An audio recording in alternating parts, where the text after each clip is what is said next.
Hey, everybody. Welcome to the Player's Take, episode 58. I am your host, Justin DeSimone, joined by my co-host, Look Fat, Montrell Rice. From the Biden reference? That's Hell nice. yeah, man. Got to get in there. I mean, look, we're going to be dealing with him for the next, 8 months now, so bare minimum. So let's start getting the jokes in now, you know? Yeah, you're right. We got to accept our new reality and start making fun of him. Unfortunately. All right, well, for those of you who haven't listened before, this is not a politics show. It's actually a video game show where we talk about video games, video game news, and other topics pertaining to video games. We post at 6 a.m. Central Time on Fridays on Apple Podcasts, Google Podcasts, Spotify, Stitcher, and your favorite podcast app of choice. Let us start like we always do with what we've been playing. Montrell, you and I have been playing Apex Legends a little bit here and there, on and off. Any thoughts on the game another week in? Are you getting burnt out? Yeah, I am getting burned out, actually. I think I am too, a little bit. Yeah, that's why I'm probably so amped about, what we're going to talk about later. Yeah. But I am getting burnt out. I think it's because because with this game, we can play a lot of games in a session. In a night, yeah. We're playing 4 or 5 nights a week, I feel like, the last, month or so. Yeah. And like you said, yeah, normal night, I'm not even keeping track, but I am over 300 games played 4 weeks. Yeah, it's pretty wild.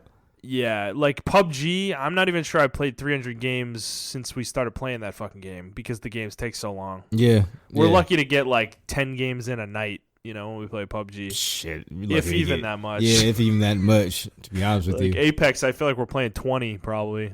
Yeah, that sounds about right. A night, so. I played about 8 hours on Sunday with Jet and Snakes, and yeah, I think I might have actually pushed myself over the edge finally. It kind of broke me by the end of the day.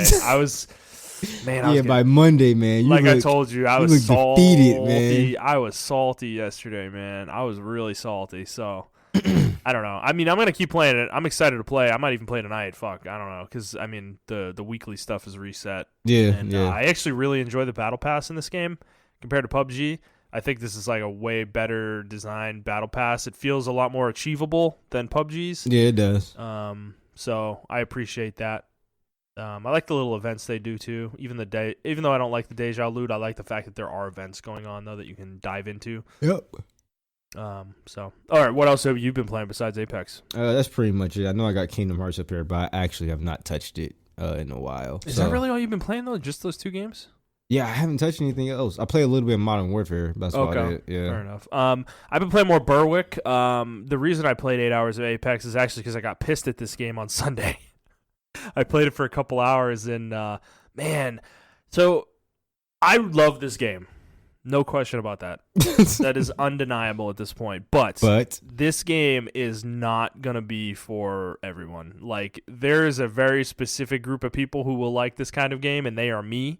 And people who are really nerdy about their tactical strategy RPGs. And if you're not in that camp, this game is just, man, I don't think it's going to be for you. Because it's so complicated and intricate and difficult. It is hard as fuck. It's crazy, man. That's why I got pissed at it. Because, dude, it takes a lot out of you to do the main missions because there is so much happening. Like I said last week. And I just got, burnt out on it almost.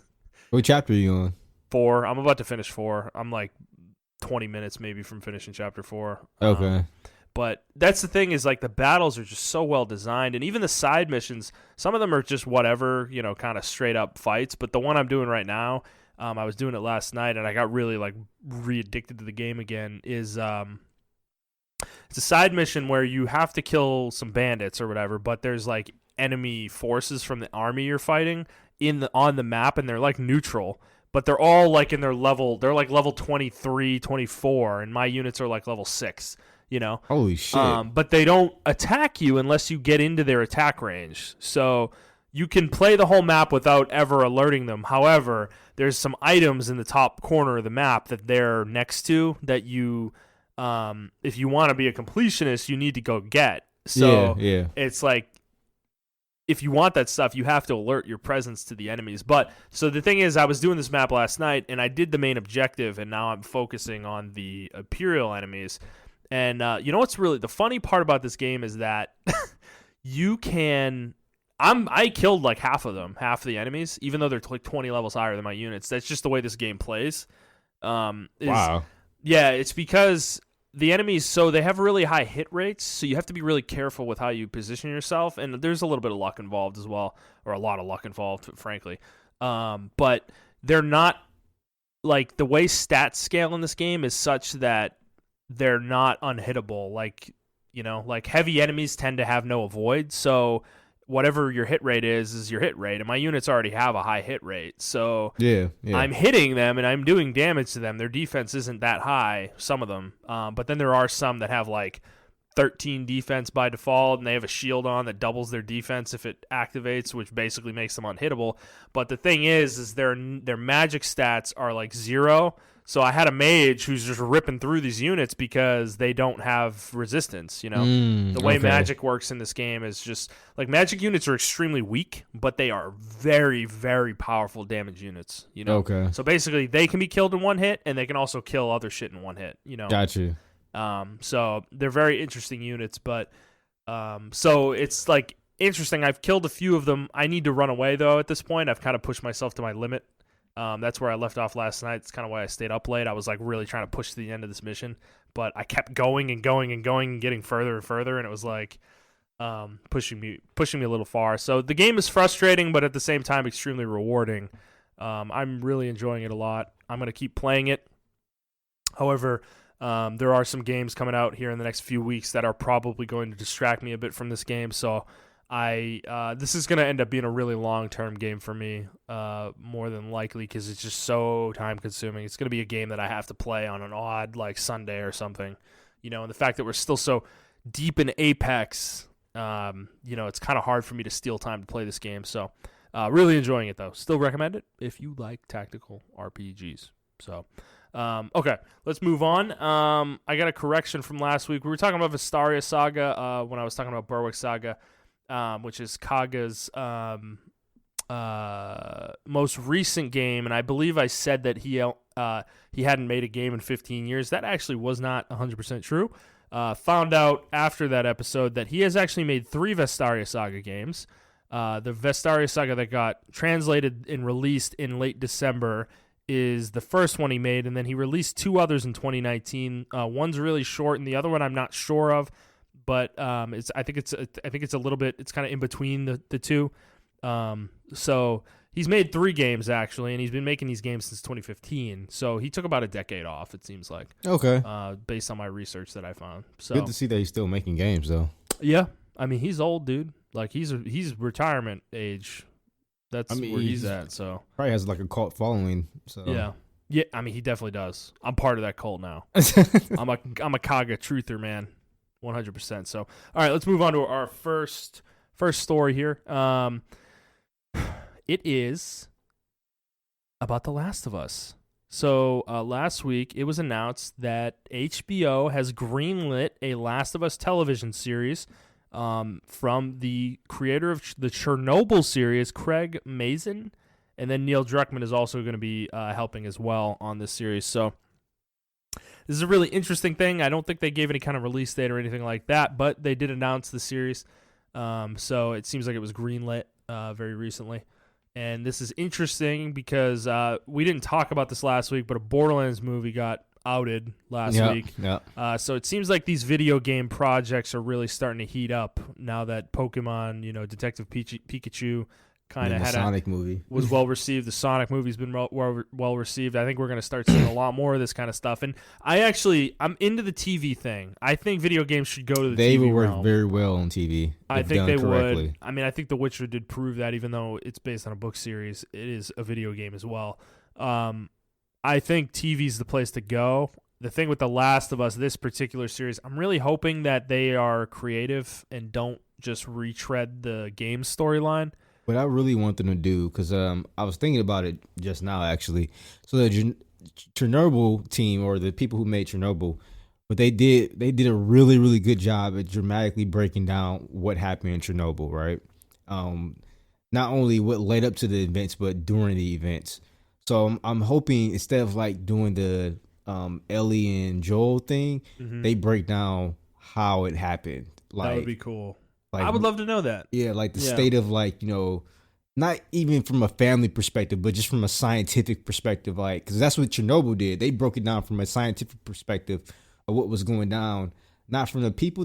Sometimes they did it from the people, but they more so did it from like the state officials and the scientists battling them and everything of that nature. They did it all from like the industry side of things, that if that makes any sense. And I hope they do that with this show. Like, we all see shows about how they, what the families are doing during the pandemic, but we never see how the state and the government and everything of that nature is handling it. Yeah, it seems to be something writers of these stories are afraid of. Yeah, and I mean, I get why. Kirkman's talked about this. Robert Kirkman, who's the creator of The Walking Dead, I think he's kind of said that, like, at this point, is there really a point in telling you what caused it? Like, it's not really. Is it valuable to the story he's trying to tell? Yeah, The Walking Dead is a different story. It was never about that. One was about the people. Like, it was about the story of survival. Yeah, right? Exactly. In that world, which I think The Last of Us is, though, too. It is, but that's why I want to see the other side. Like, what caused this? We already know what the virus is. Right. But, like, I want to see how the states handle it and how the government handle it and how the scientists handle it, and then throw, like Chernobyl did, throw a little bit of like how it's affecting the families here and there. Right, and I think if they do it in the style of Chernobyl, this will be a good show. But if they're just following a family or something like that, then I'm probably gonna be turned off of it. Yeah, I mean, if they just follow Joel and Ellie's story, I don't know what value this show is going to give us, because we already know that story. Exactly. Yeah. And even if it's a different version of that story, like, how different are they going to make it that it's never going to probably live up to with the game. Right. Exactly. They shouldn't tackle it from that side. I don't think they should either. I think they need to do it to a completely different part of the world, different time period, maybe even. Exactly. Like you said, maybe show us. Maybe the show is about like you said, the outbreak, and that's the whole show. There is no post-outbreak period. Yeah, exactly. And that could be like season 2 or something, Exactly. Yeah. So I'd be really interested in it from that angle, because I do think this universe has a lot to mine, because the universe does have a government in place. It's not like everything's completely gone to shit. Like, there are quarantine zones that are still like controlled and run by some form of government. Oh, okay. So, because you remember at the beginning of the game, right? They were in Boston, and it was like this whole walled off city, and there were like lines of people trying to get food, and there was like armed guards everywhere and stuff like that. Like, that was being run by the remnants of the government. So, so there is something there, to explore as well. So it'd be interesting. So maybe it takes place within one of those zones. Those that would be cool. That would be cool. So I guess we'll see. We'll find out. All right, let's move on. Next story here. This is a follow-up to the story we've been following for like 2 or 3 weeks now with GeForce Now. 2K has been the latest publisher to pull their games from GeForce Now, joining Bethesda and Activision. And, man, it's sad to see this happen so close to one another. It seems like GeForce Now is going to just die like as soon as it started, because NVIDIA didn't make any deals with any of these companies, seemingly, in terms of profit sharing or anything like that. That's such a shame. Yeah, it is, because they had something cool in their hands here, but I mean, it makes sense. Like, these companies have no obligation to let them run on the service, which is part of the problem, I guess. That's why, like, they're holding things back by doing this. That exactly. That's why I say it's such a shame, because this could be like the thing that revolutionizes gaming, and they're holding it back because they're not getting a piece of the pie or whatever. Maximum money. So yeah, it's a damn shame. But I did want to bring that up briefly. So also related to 2K though, this is a much, much, much bigger deal. So let's not get too excited. Let's not get ahead of ourselves. Yeah. But still though, 2K has signed a deal with the NFL, an exclusive deal to make video games. Quote, it's a multi-deal partnership for multiple future video games. However, the deal is for non-simulation football game experiences, end quote. So basically, they're not going to be allowed to compete with the existing version of Madden, so they can't make a simulation football game the way they used to with their old 2K line of games. Yeah. But they'll be able to make other football games, and they have multiple games in the work potentially. And I think what I take this to mean is like NFL Street kind of thing, maybe, or like NFL Blitz kind of, goofier things. Yeah, maybe a mobile game experience or something like that. Something like that. It's just weird. Like, what could you make besides what we just mentioned? Like, what other things could you even do in a football? I think the NFL did this because, first of all, what I think 2K should have done is go for the XFL. I think they should jump on that like right now. Yeah. I think they should because I mean they have to wait though. They have to wait on that. They need to make sure that this is going to stick around. Yeah, I understand. If it sticks around for another 2 years, they need to jump on that and make an XFL game and show the potential of your engine with the XFL, and then that will cause the NFL to be like, okay, 2K, here, take our money. What I think this is also doing for the NFL as well, they're trying to like gauge the market, right? They're trying to test the waters to see if there's interest in 2K games. Yeah, it's interesting that they did this because they clearly have a legal agreement with EA that they tried to work around here. Yeah. And it makes me wonder if they're not happy with said legal agreement anymore. I don't think they are, man. I hope so, because maybe they're not getting as much money as we thought. They're not getting as much money as a piece or maybe of that they're getting pie. feedback. Maybe they're getting feedback from people about the games that they're unhappy about.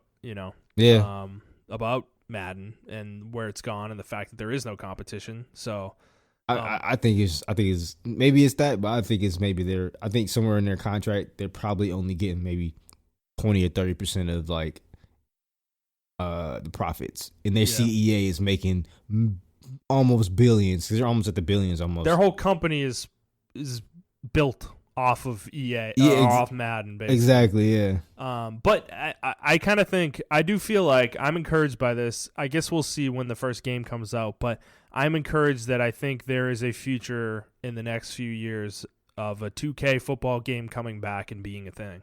Well, you know what? It's kind of interesting, too, because EA has been making some really interesting moves. Their companies, rather, have been moving interesting as well. I mean, I think their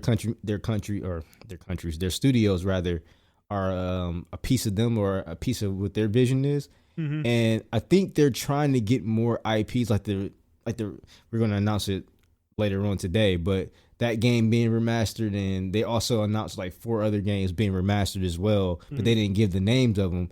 So I think EA is really trying to push their brand back out there as far as video games wise, because they think this Madden thing is not going to last as long as we think. We need to start thinking future term. And I think they're not going to be relying on the NFL brand anymore. Well, it's not just that. I think it might have something to do with the legal ramifications of everything surrounding loot boxes. Oh yeah, they're not going to be able to get away with this forever. And I think they probably are planning contingencies internally, because Madden Ultimate Team and FIFA Ultimate Team make them a shitload of money. Yeah. Last time we read a story about that, it was close to $1 billion. Yeah, I think it was like 800 million or something like that. It was like 850 million, something around there. From just those two things, Madden Ultimate Team and FIFA Ultimate Team. And, well, I think it was all their microtransactions from their sports games, but those are their big ones. Yeah. And that's not as much as the box copies sell, obviously. It's close, though. It's damn close. Like, because they're selling like 20 million copies of these games a year, basically, which it's pretty comparable in terms of numbers when you're taking out Sony's cut and whoever else's cut, the retailer's cut for physical copies and all that stuff. So in terms of actual revenue they're taking in, it's pretty close. So they don't want to lose that. Yeah. You know, but they got to figure out a way to recoup that somehow and have other revenue streams, like you said, that they can't just be relying on those two sports games forever, you know? Yeah, exactly. Eventually, something's going to happen that could destroy their market, you know? Yep. And they need to be prepared for that moment. So it makes sense. I'm happy to see that 2K is at least getting a shot, as much as I don't like 2K now versus 2K in 2005. Yeah. Different. The thing is, they're no better than EA. So I saw a couple of comments saying that, and it was mainly younger people who played 2K, NBA 2K. Like, I don't want 2K touching this, but a lot of people were in the comments like, "Yeah, I can tell your age because man, We remember the golden years of 2K when they had the thing NFL, is, though, those man. years are gone, man. Yeah, I know. Those young kids are actually right in this specific instance. I don't know if current 2K is capable of making a good football game. Yeah. You know? It isn't just laden with microtransactions the way their basketball game is, you know? Yeah. So, the thing is, though, with the basketball games, as much as I give them shit, they put the engine first. Yeah. And then they put the microtransactions in later, you know? So it's like a solid game. It plays really well. It's just this year they slipped up. You can tell they slipped up. But like the previous years, it was just the game was solid. It was a really solid game. People were just upset about the microtransactions. Because the My Player is really great. What you can do, how creative you can get, the story mode and everything. It's crazy. Yeah. It's really good. It's just, and Madden has nothing like that. Exactly. By the way, nothing like that. You can play. Well, they have a My Player mode, but it's just not even. It's just a generic. It's like really fill in the gap. Well, character. You can play as like an actual player too. You can pick like a player and be them, and play their career out. But it's just not robust at all. Like I don't know if you can do this in 2K, but can you do an online franchise mode with like 2 people doing My Player?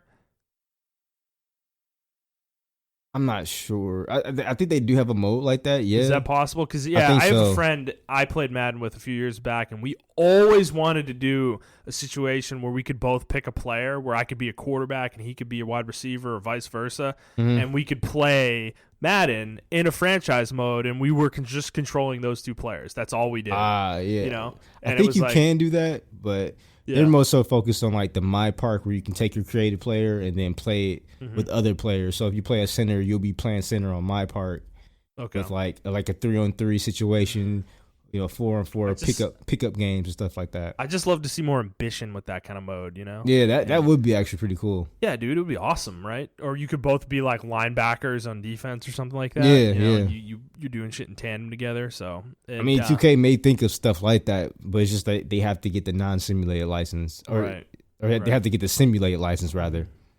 But I mean, if they do like an NFL Street or something like that, I might be interested. Now, in this is interesting because they can actually go for NCAA now. Oh, that's true. They just have to pay the players, but they can do it now. That's true, and that's fair game. Yep. There's no exclusivity deal there. That's interesting. I mean, yeah, EA's got to be already working on something for that. So. Yep. And like we talked about this a while ago. I think we did talk about this when we read that story that the players can be paid now. That they should get into the college game to make their engine for football. Yeah, for when this possibility happens. I mean, the door's open, dude. Like I feel like 2K now, they have an in with the NFL where they could be like, look, guys, like let us make a football game. Look at our college game; it's really good. Yeah. Right. Look at whatever games they make. If these are successful, they will have leverage over the NFL at that point. Yep. To be like, look, dude. Like we know Madden makes a shitload of money, but it doesn't have to be them. They don't have to be the only one making a shitload of money for you. Yeah, you know, like we can do it too. So, and you'll get 2 pieces of the pie instead of just buying the exclusivity like they did last time. Right. I don't think the NFL would be stupid enough to do another exclusivity deal. They've been doing it for so long though, because they did it with TV too, with DirecTV, with the stupid Sunday ticket, and I think that's finally about to die. I think it's a year or 2 from now that agreement finally like cuts out. Yeah, these are long deals. So I think they signed super long deals with these companies. And I think now that whoever the new person's in charge, like they're like, this was stupid. We can the get DirecTV deal was about 6 or 7 years. I think it was re-upped in 2015. And back then, what? I was flipping tables, dude. Like I wanted to throw everything I could at my TV when I heard that news, because I was just like, what are you doing? Streaming, bro, streaming. So the NFL's been really slow in the uptake with this shit, like really slow. And I think they're finally coming around to this, that exclusivity deals is not making them as much money as they could make if they let everybody just play in the arena, you know? Yep. And let competition run wild, you know? Because, dude, that's going to be better for all of us, you know?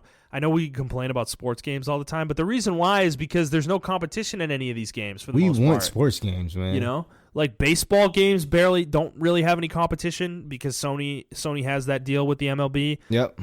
Basketball barely is any competition there for isn't NBA any 2K. exclusivity, but 2K is just really good. But EA can't They can't break into it. They can't make a game. Like they've canceled more games than they've released in the NBA with NBA games. Because they're so. I think EA is not trying because they're making so much money from other games. They don't have to try as hard to get into the NBA. Yeah. And then NFL, they have the exclusive deal. And then soccer, yes, PES exists, Pro Evolution Soccer, but they don't have the team licenses that EA does. With exactly. With the Premier League and stuff like that. Like they don't have a lot of those licenses. So their game is just unfortunately they are fighting an uphill battle to try and compete with EA. They really have to be innovative with their stuff. Right. So it's like every one of these sports games has something like that. And I don't know what the state of NHL games is. I don't know if there was an NHL 2K. I know there was. I know EA has one, and I think that's the only one right now. But I remember our coworker complaining about that, saying like they barely do anything with that. Right. It's because they don't have competition. You know, these games need competition. Competition breeds excellence, you know, because it forces them to do new things in order to keep people, you know. Otherwise, because we're gonna talk about this later with Call of Duty, but you have to do new things in order to keep people from going to the new thing. Exactly. So, yep. All right, let's move on to our next story. This one's an interesting one. So Reggie Fils-Aimé, he stepped down from Nintendo about a year ago. It's been about a year since that happened, and he's been in retirement, just posting on Twitter, going to all these award shows and streaming, and he's just living his best life, you know.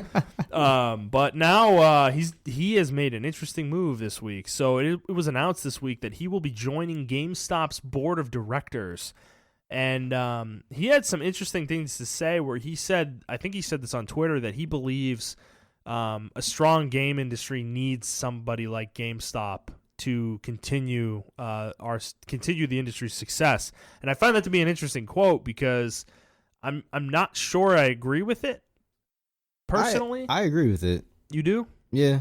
I think a world without GameStop would be it would be a weird world. Like it would be really weird, a world without GameStop. Yeah. Well, I mean, part of me agrees with part of what he's saying there, I guess, in the sense that somebody needs to distribute this hardware, you know, to consumers. And if you don't sell your games, like we've talked about with digital, this is the reason physical games still exist, is because if you don't sell any games at a store, why would they sell your hardware, you know? Exactly. Like what purpose would that serve for them, you know? They're barely going to get a cut of it. So this was announced probably a couple of days ago, like what, 3 days ago, you would say? I think it was yesterday. Yesterday? Yeah, so since this was announced yesterday, the stock went up 15%. GameStop? Yep.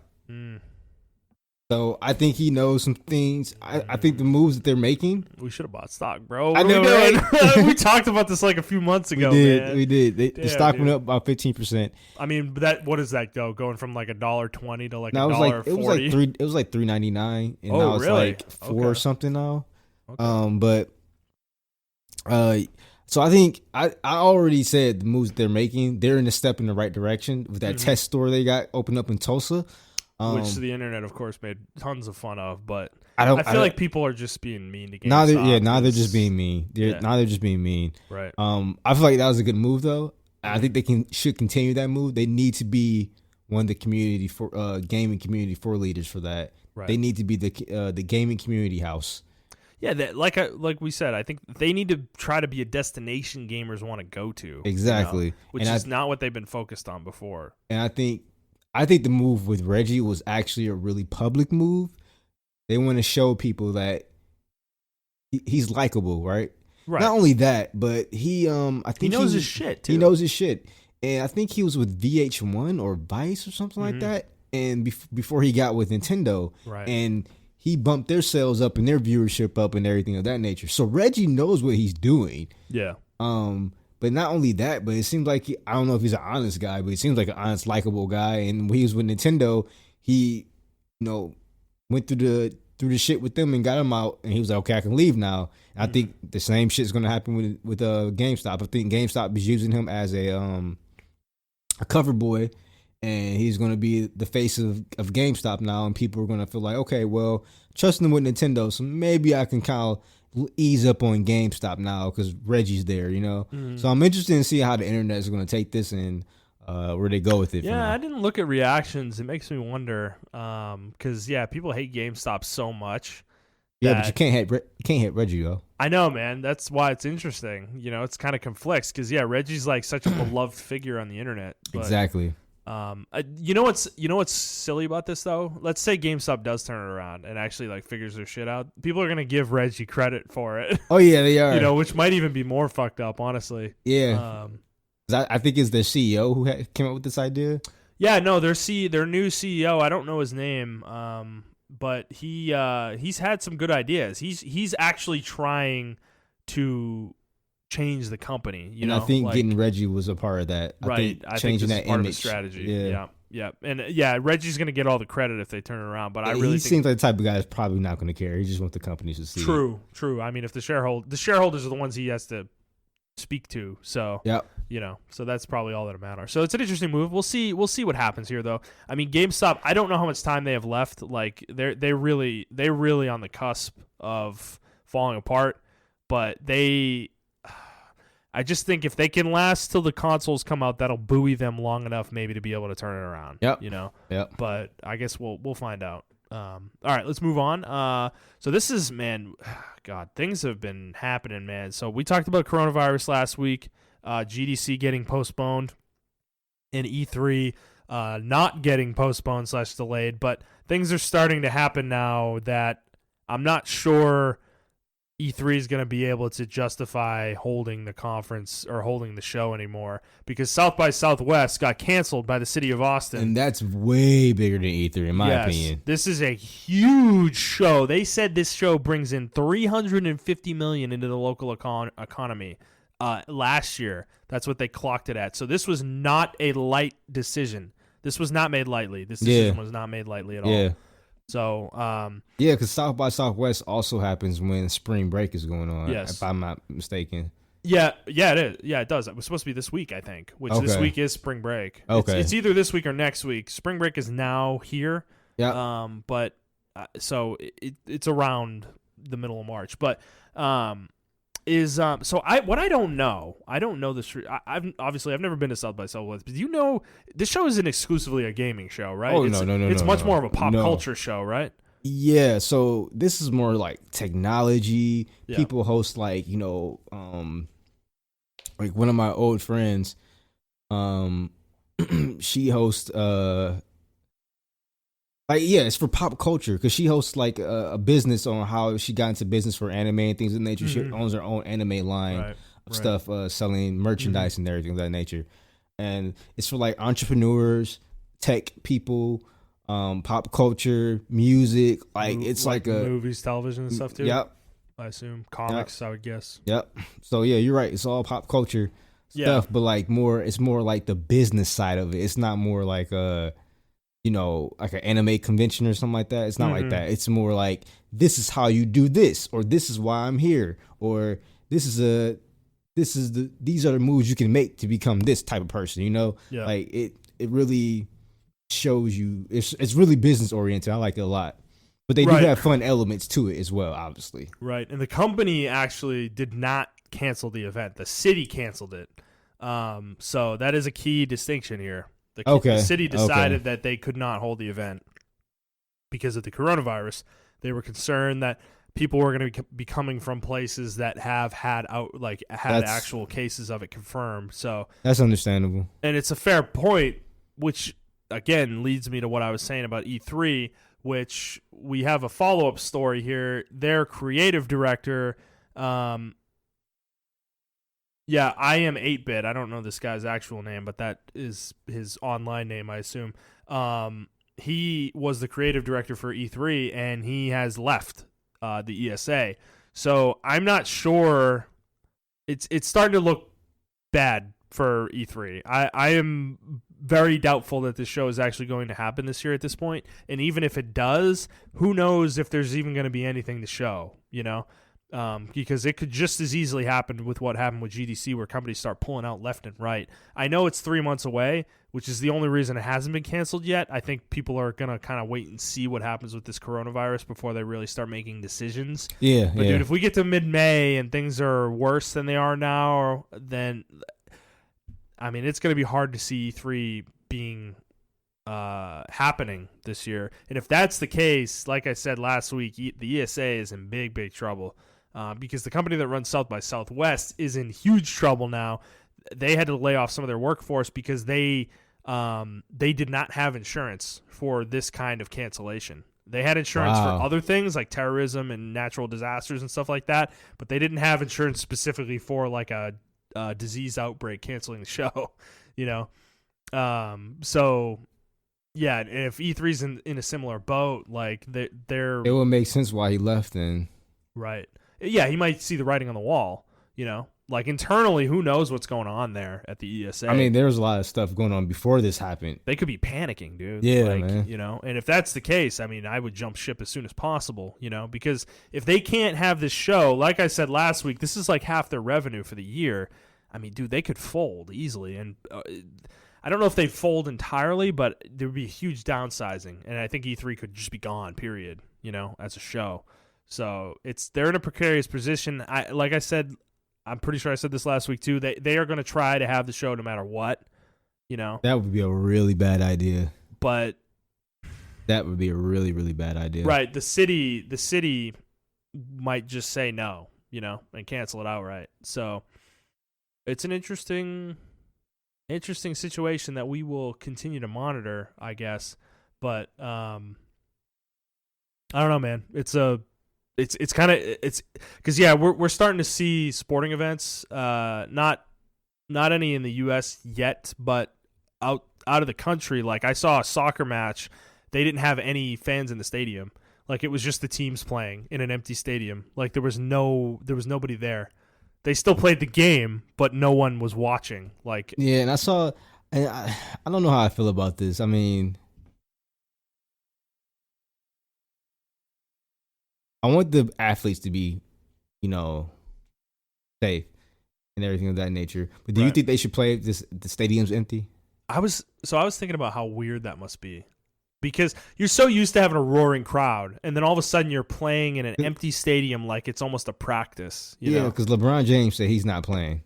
He said he does it for the fans, and he's like, if the stadium's empty, I'm empty. Right. I could find it really. I could totally understand the players like not wanting to play in that situation. And frankly, to me, I don't think you're going to get as high quality of a game without fans in the stadium because the players feed off the crowd a lot of the time. You know, those big comebacks you see in sporting events, like they happen because the crowd gets into it. You know. Yeah. They feed the players emotionally, and they really drive them to keep going. You know. So all right. Well, I didn't think about it like that. That makes sense. Yeah, I mean that's just my knowledge of it with football in particular. But I mean I've seen it in many sports, you know, where the crowd gets really riled up and the player starts really feeling themselves and the crowd's behind them. And it is a very basketball and football and pretty much every sport is a very physical one. So you don't want a lot of body fluids being exchanged during this virus outbreak and everything of that nature. So I guess that makes sense. Right. Well, right, and I mean, a lot of these sporting events are very international in nature. You have people coming from all over the place to watch specifically soccer matches. You know, you got people coming from all over the place. Yeah. So it's probably just as dangerous as some of these conventions. I wouldn't put them up there with some of the gaming conventions, but because I mean, gaming conventions is a global thing. You know, people are coming from all over the globe. Yeah. Which makes them one of the worst places to be, probably. But sporting events are up there, though. Yeah. You know? So. Yeah, I don't know. I mean, we got to take precautions, man. You know, there's more cases every day, and I don't think it's that big of a deal in terms of like, I don't think it's something we should be panicking about. But yeah, I don't think it's like Ebola. Like that shit was fucking terrible. No, yeah, I don't think it's that. But at the same time, though, do we want to help it spread? Yeah, you know? we don't. And I'm glad everyone's taking it seriously. Right. And I mean, maybe a little bit too seriously, but I'm glad. I'd rather be taken too seriously than not serious at all. Mm-hmm. So I can't complain about it at all. But like we were talking about before, these cancellations of these shows, and if E3 gets canceled, this is really going to impact indie devs, man, because I feel like that is a huge way that they get a push for their game is through some of these conventions and conferences. Yeah. And dude, because I mean, you don't know how many indie games I've seen on some of these conference like little slideshows that I've been like, oh, that game looks cool, and I go look into it, and I end up buying it, and it's I feel like that's a big source of revenue for these people, and dude, it's gonna be really hard for them to get exposure without that stuff. So I think this kind of exposed like the expos and things of that nature, and I think now, with our shift in technology as well, I think from here on out they're going to require companies like send in some clips of your stuff so that we can put up a test stream or a backup stream. Right. Just in case, Right. Because, I mean, these companies have 3 months. A lot of these companies are big in money. They can hurry up and push it out. I understand that indie devs can't. But if the companies, say like Microsoft's like, yeah, if we're going to host your thing on, our E3 event and they're doing the stream, I feel like the indie devs, it wouldn't cost them that much money to go back, shoot some footage, and like here, if Microsoft said we're going to shoot a stream instead because of the coronavirus, that way no one has to come out. Yeah, shoot them something like that. I think E3 should do something like that. Have a backup where they host it and they have like their product placement, so they can have some little money from advertising, things of that nature. Just so they can have like an insurance type deal. Just an insurance policy stream. Yeah. But I don't know, man. What do I know? I'm a fucking gamer. I mean, maybe that's how it should work. I feel like how it's actually going to end up working, though, is it's going to be the opposite, where Microsoft is going to have their conference anyways. It's just going to be a stream, and they're gonna reach out to whoever and have them send whatever they need for that. Yeah. Well, they'll just do like a stream the way Nintendo does with the directs or something like that. So, yeah. It's definitely something to monitor. This is a big deal. I mean, E3... I didn't think it was going to get this bad, but... I didn't think so either, but, I mean, the fact... Once GDC got canceled, all bets were off for me, because that is one of the biggest events in the video game sphere for the year, and it's not really it's not a public event. It's not public, it's for the developers. That's the reason that it's a big deal, though, is because...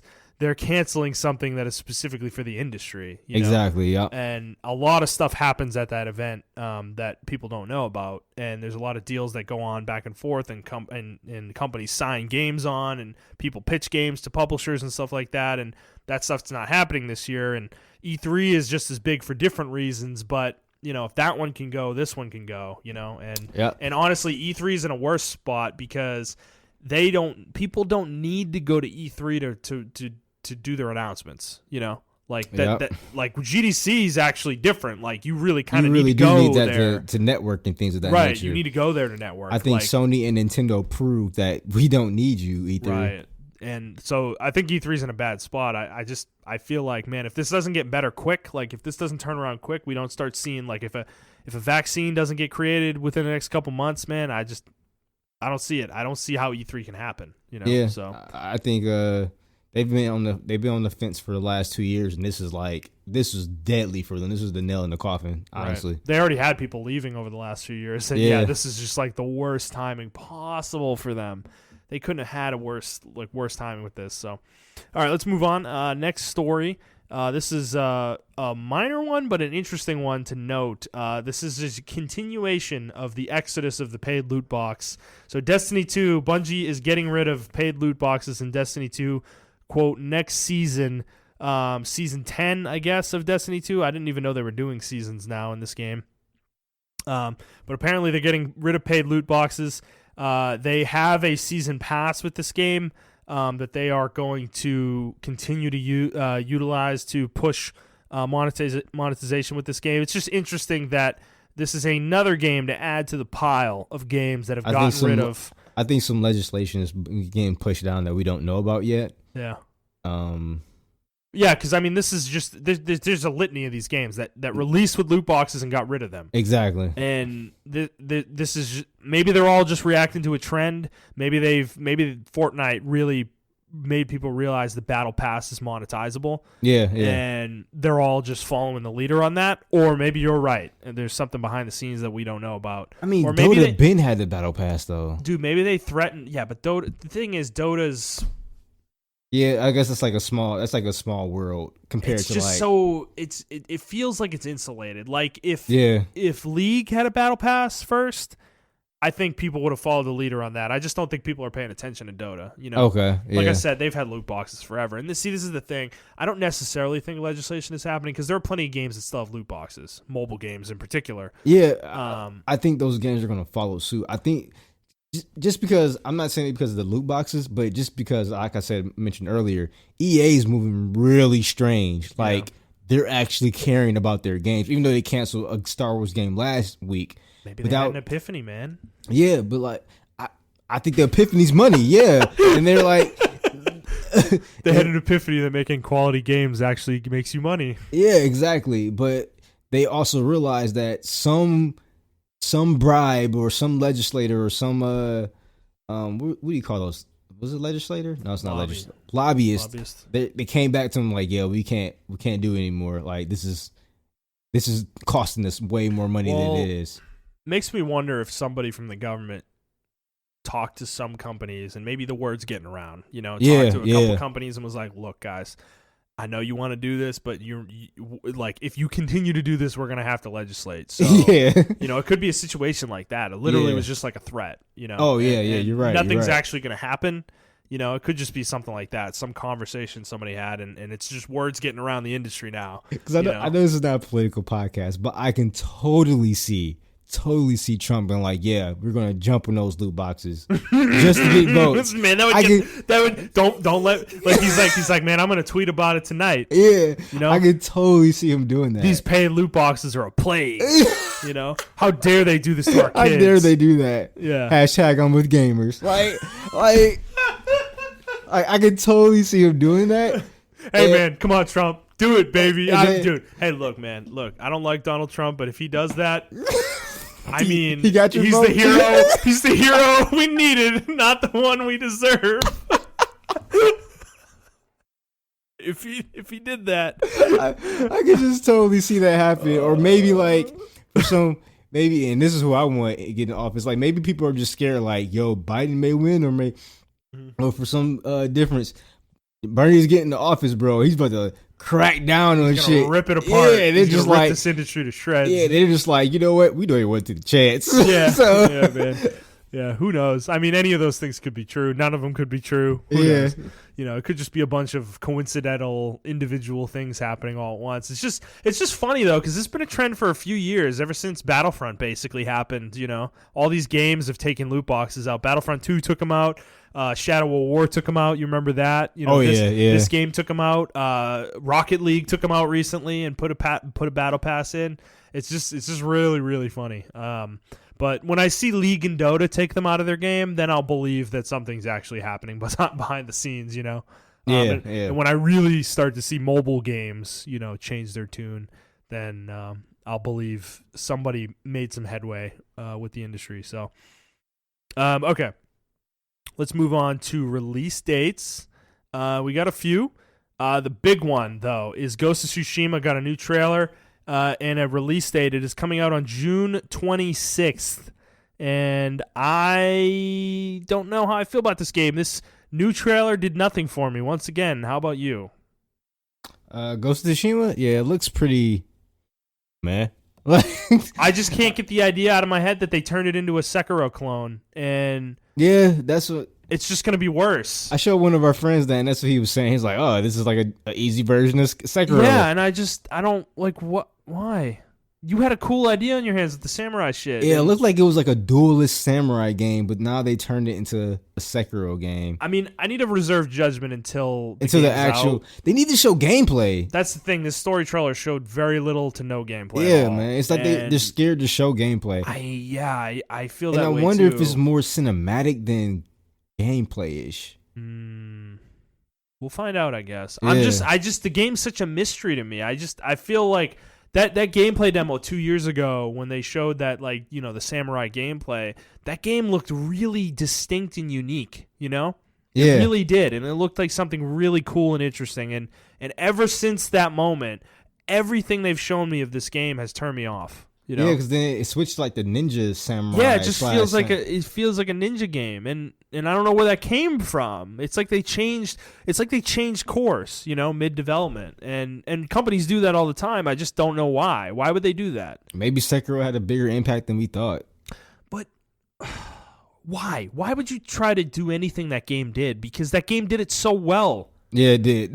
That game is it. Nobody needs to try that shit again. Like, yeah. you see Neo, and that game's going in a completely different direction with their gameplay. Like, it's nothing. Like, and I'm glad. Right, and that's a good thing, you know. And I don't know why you'd want, like, if you're a Sony studio, why would you want to copy From Software? You're not going to beat them at their own game. Maybe you'll put your own spin on it where it's more story-based, you know? And I guess that could be cool, but like, does the idea of an easy Sekiro that's a story-driven game appeal to you? Because it doesn't really appeal to me. No, I really wanted it to be like a samurai game. I really wanted it to be like a duelist, story-driven samurai game. That's what I wanted too. And that's what they showed me. Some people can argue that Sekiro is just a samurai game too, because the sword fighting. Yeah. Not every part of it is stealth. It's true, it's fair, but yeah, it's not a samurai game in the sense of you're playing traditional samurai like sword fighting techniques either. You're fighting much more like a ninja, you know, than a samurai, because like samurai stand upright, you know, and they hold their weapon with two hands and they fight their opponent, you know, straight up. They don't do stealth. That's not a thing they do. Yeah. You know, that's never been a thing. They fight with honor, you know, they're like the knights of Japan basically. And it's like, so I kind of wanted that perspective, you know. I don't want a ninja game. Yeah. I agree. I agree with you. Like, how many games need to have a stealth system in them? I don't need every fucking game to have a stealth system. You know? No, every game gotta have stealth system. Fucking Christ, dude. And they don't all do. None of them do it very well. Even Sekiro, honestly, it's not that great. It's not the best. It's like the enemies, like, you're literally standing right next to the enemy, walking next to them, and they can't even see you because they're not looking at you. You know? And it's like awkward as shit. So. Even the best stealth games like Metal Gear and Splinter Cell have their faults. Yeah, as well as they do it, they're still not perfect with it. You know, and I'm just disappointed. Like, I'll reserve my judgment for it, but yeah, it looks like it's a Sekiro game. Maybe there's two different stories happening. That's what I'm hoping. That is what I'm hoping, genuinely, that there are two different stories and you're playing two different characters. Yeah. You know, maybe like a pre-death version of the character where he was a samurai, and then like a post-death version where he is, quote, the Ghost of Tsushima or whatever. Yeah. And he's like way different and he fights different and everything. Yeah. And he's like much more brutal and plays in the shadows and stuff. Yeah. That would be cool. That would be cool.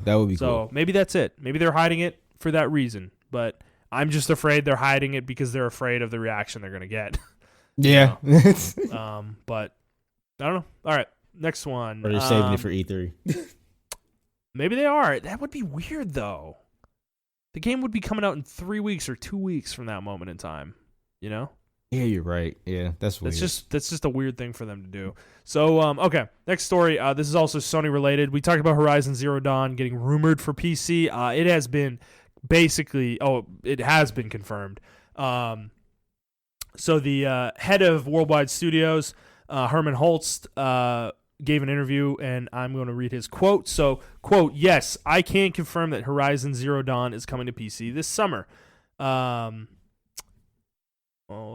And then he said, there was another piece here. Here we go. Yeah. To maybe put a few minds at ease, releasing one first-party AAA title to PC doesn't necessarily mean that every game will now come to PC. In my mind, Horizon Zero Dawn was just a great fit in this particular instance. We don't have plans for day-and-date PC releases, and we remain 100% committed to dedicated hardware. End quote. So I know you wanted to talk about this, and I love that second part of the quote that I just read, because that is exactly what I was saying back when this was rumored, is that there's just that's exactly what I expected out of Sony. I just didn't feel like this was going to be a thing where they're going to release all their fucking games on PC. Like, they're just not that company. I think they're dipping their toe in. They're going to see how the PC community reacts to this game. They're going to see how it sells, and then they're going to go from there, you know? And if that means more PS4 exclusives come to PC, then that's what it means. But it also could mean nothing. Like, it could literally just be Horizon, you know? I think it is interesting, though. It does kind of put them in a precarious position with Horizon 2. It would be weird for them to release this game on PC and not have the second one on PC whenever that comes out.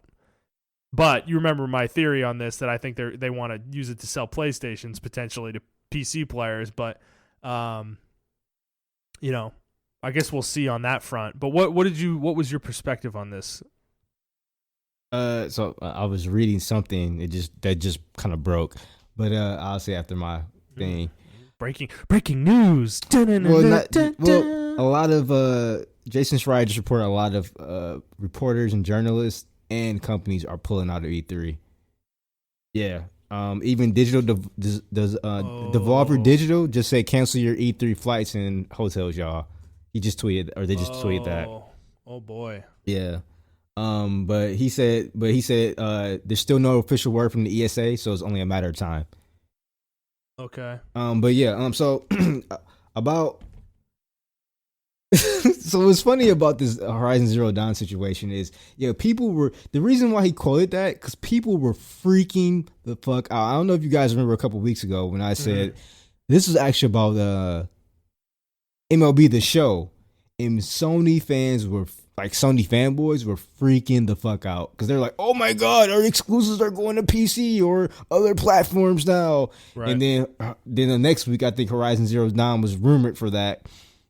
And they were just freaking out. There's actually a couple of tweets and comments about people breaking their PlayStations when this happened, when this broke. Mm-hmm.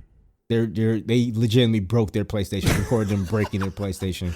Yeah. It's almost like, the Jersey burn thing when what's his name? Fuck, I'm gonna get destroyed from fucking getting his name. I'm sorry, I was reading what you were talking about. Say it again. I might be able to help you. NFL player, my brain is like bad. NFL player said what? Took a knee. Name. Oh, Kaepernick. I couldn't. Colin Kaepernick. Yeah, I couldn't get his last name. Kaepernick.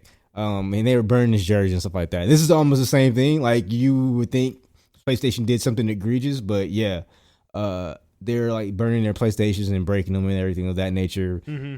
So this is like a really big deal for some Sony fans, but for other Sony fans, they've been really pretty cool about it. Like, I would say 90% of Sony fans have been really cool about it. They're like, hey, at least other people get to experience the greatness that we have, like the PC players now. So I think it's pretty cool. I mean, this is, I said this at the time when the rumors were flying, that this is the perfect game for Sony to try, because this is a PC style RPG. Yeah, yeah. It's not as good as The Witcher, in my opinion. It's not as good as some of the other ones out there, but it's that style with Sony's kind of spin on it. Yeah, yeah. And I think it's a very good game. So I think the PC audience actually is going to like Horizon Zero Dawn a lot.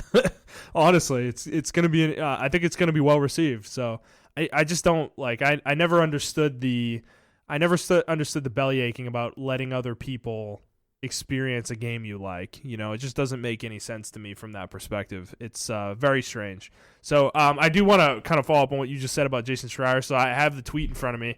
I guess I'll read it out. So, quote, been hearing secondhand whispers tonight from several devs pubs that E3 is canceled, although I've also heard from a couple of people in positions to know that the ESA hasn't officially made a decision yet and is still consulting with pubs, being publishers.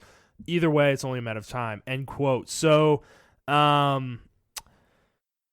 this isn't official. I'm sure we'll talk about this next week if it actually becomes official in the next few hours. But, yeah, interesting. Yeah, I think this is going to happen. Yeah, I mean, it seems pretty clear at this point. I mean, Devolver Digital literally said in a tweet, cancel your flights, like, in your hotels for E3. So, I mean, I think it's pretty clear that something's going down right now. So, we will have whatever that scoop is for you guys next week. So, all right, let's move on to our next story. So, you were alluding to this earlier in the show. Call of Duty, Activision has announced and released today, day of recording, Call of Duty Warzone, which is their free-to-play Battle Royale spinoff of Modern Warfare, the new Modern Warfare. Yeah, yeah. And you were looking at it today and seemed pretty excited about it, but do you want to tell the people kind of what your thoughts are, I guess, of it? To me, it's just that mid-ground between a fast-paced, BR like Apex and the realism and, things of that nature of PUBG. Looks like a really well-polished PUBG. They do a little bit of things different, though. Like I said, there's still like kill streaks and stuff in there that you can purchase with money and things of that nature. which is interesting. I didn't know this till today because it wasn't on the beta, but they put it in the new version, or our version today, which is when you drop, you start with a pistol. Everyone starts with a pistol. Oh. And I know some of our coworkers are kind of against it, but I'm kind of for it because I am so sick of playing BRs and dying to no weapons. I hate I am it. so for this. Dude, it should be the worst weapon in the game. Exactly. But give it to everyone. It's like clearly the worst weapon in the game. But yeah, give it to everybody. Yeah. I don't have a problem with that at all. Because it instantly puts the onus on you to decide. Do you fight or do you try to go loot? Yeah, and exactly. Honestly, I have a feeling the way the game is going to end up playing is that fighting is probably going to be the wrong choice. Yep. Because think about it. Everybody has a pistol. So if you push somebody, they're going to shoot you. So why would you follow them into the house that they just got an AR in when you have the shitty pistol that takes like 10 shots to kill somebody with? Like, it's not really going to change anything probably in the game. It's just going to make it so that if you get forced into a confrontation, you at least have some way to defend yourself. Exactly, yeah. You know, you don't get screwed where you're literally trying to punch somebody when they're shooting you with a fucking AR, you know? Yeah, yep. So I actually like that change. I think it's interesting. Another thing is 150 player map. Yeah, and I'm not a fan of the 3 squad system, but yeah, I get over it. I think Apex started that, and I think that's like a terrible trend that's going to go continue because you can play 4 squads in Fortnite. Just give me duos at least. Yeah. You know? I don't mind 3s if we have another option. You know? Because that's our problem was we have so many friends playing Apex right now where we get in these situations where there's only 4 people on. So what do? Split into 2 and 2? Or, yeah, exactly. You know, it's like, so, and we have a rando with us. If we had duo queues, we could just split and there would be no problem. Exactly, you know? yep. And we would just play together. So some other things they're doing, though, there's going to be cash in the game. You can buy stuff, I think, at vending machines or something like that. Yeah, so that's where the kill streaks come in. You can buy kill streaks. The thing is the kill streaks are super expensive. So if you and your teammates, you know, want to get a kill streak, you guys have to kind of pull your money in together and then buy it. Or if you guys want to revive a teammate, you have to pull your money in together. So what does a kill streak mean? Are you talking about like an airstrike? Yeah, airstrike or UAV or... Can you get them naturally or no? No, you can't get them naturally. So you have to buy them. You have to buy them. And does your money carry over between games or is it just within the game? It's just within the game. Okay, interesting. And the drops, what they do with the drops is they put it between, they have it programmed between 2 teams, equal distance. So I think that's pretty cool as well. So somebody's near you then. Yeah, they said there's a 90% chance that from where you are, another team is at right there. On the other side of on the other side, yeah. Interesting. So only thing I'm worried about is like people are buying kill streaks, and it's gonna make the last circle very interesting. Like that's what I'm thinking. Yeah, it's gonna be chaos, dude. Yeah, you're gonna be in a situation where like everybody dies because of airstrikes, you know, or something like that. So that is interesting. There's also like a gas mask thing you can put on, so you can go in the gas for like 10 or 15 seconds. Oh yeah, so it's also different for other BRs. Is you can go in the gas for about 10 seconds and get out. The thing is, once the gas hits you, it starts hitting you, like chunking off your health. This game also has regeneration, auto regen. Right. Yeah. But the thing is, it takes slower than the normal game, and that's why stim packs are in there so it can help you auto regen faster. If that makes sense. Okay. Cool. Well, you're going to be checking it out. I don't know. I'm on the fence about it. I'm really into Apex still, so I'm not sure. Plus, the game is fucking huge. It's like 110 gigs or something like that. Oh, yeah. Just for the BR part. Yeah. And Blake was saying that it's 180 gigs for the whole game, for the actual game. Yeah. Which is insanity. So I don't know if I want to put that kind of beast on my system at this point. But if we do check it out, though, we will give you guys our thoughts. All right, let's move on. Next one, you alluded to this one as well. So EA has announced the release date for a Command & Conquer remaster, and it is going to remaster the classic Command & Conquer games, and it is coming on June 5th on PC. It's going to have 2 games, Command & Conquer Tiberian Dawn and Command & Conquer Red Alert, as well as the expansion packs for both games, Covert Ops, Counter-Strike, and the Aftermath. So I assume there's probably going to be more Command & Conquer remasters coming, but I'm sure they've probably learned from Blizzard's, fuck up yeah. with Warcraft 3. Yeah. We'll do this properly. From my understanding, actually, they're doing a similar thing to Reforged with one of the later Command and Conquer games, like one of the 3D ones. I think this is just a preface to that.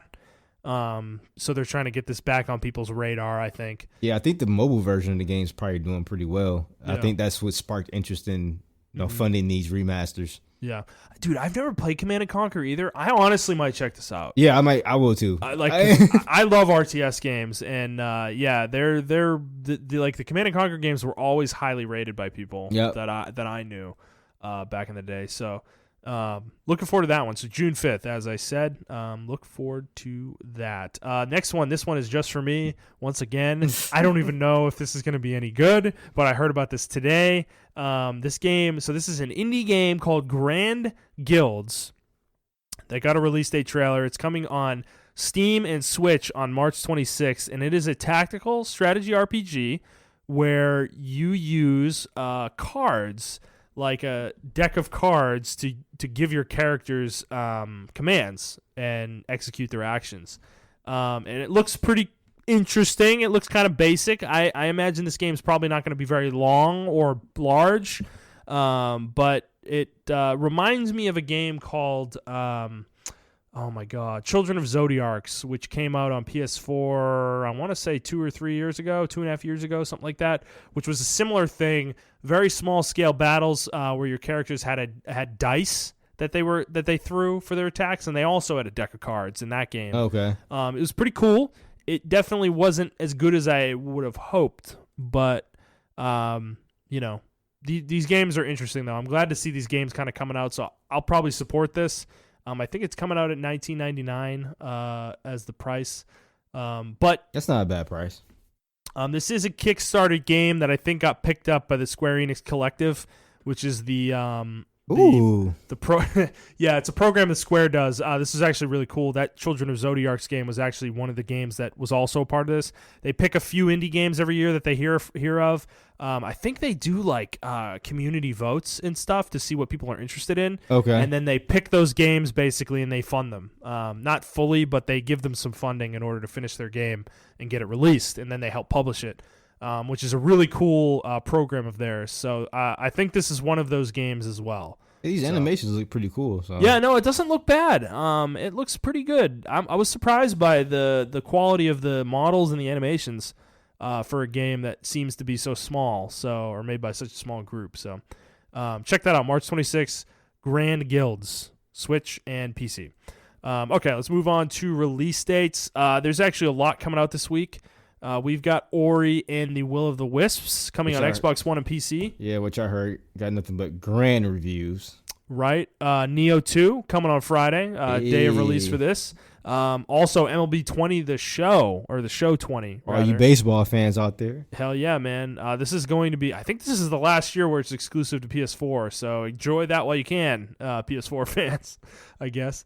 There is also Langrisser 1 and 2 are coming on PC, Switch, and PS4, which are tactical strategy RPGs. It's just raining these games for me this year, man. This is my year, Montrell. This is my year. Yeah, I see. Baby. I may check these out. These are old school. They're in the vein of Fire Emblem, but they do have some very key differences.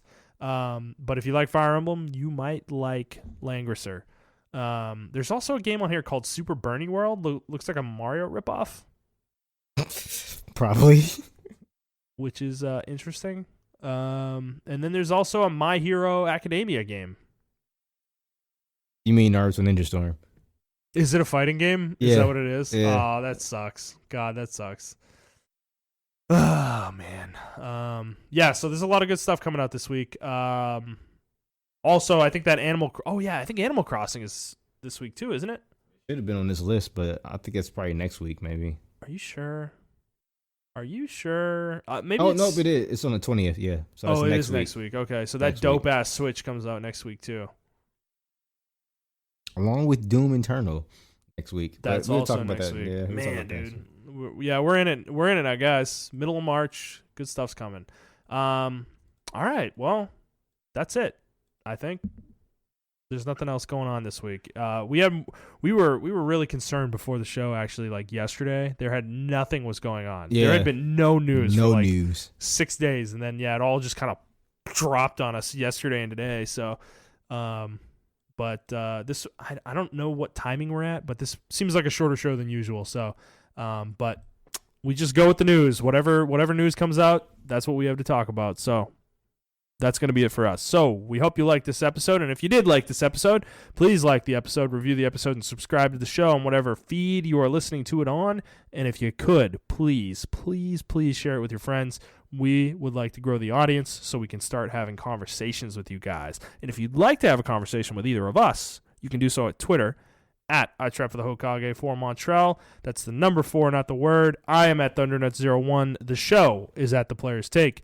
If you'd like to send us a question, you can do so on Twitter, or you can send us an email to theplayerstake01@gmail.com. And that's it. Next week, don't know what we're going to be talking about. Probably E3 being canceled, and maybe something with the PS4 or PS5. At this point, who knows? Yeah, a lot of shit's happening. I don't trust Sony. They're gonna wait till like May to announce the console at this point, or they'll do it when E3 was supposed to be, just to be dickheads. Oh man! All right, that's it for us, guys. We hope you enjoyed this one, and we will see you on the next one. All right, bye, guys.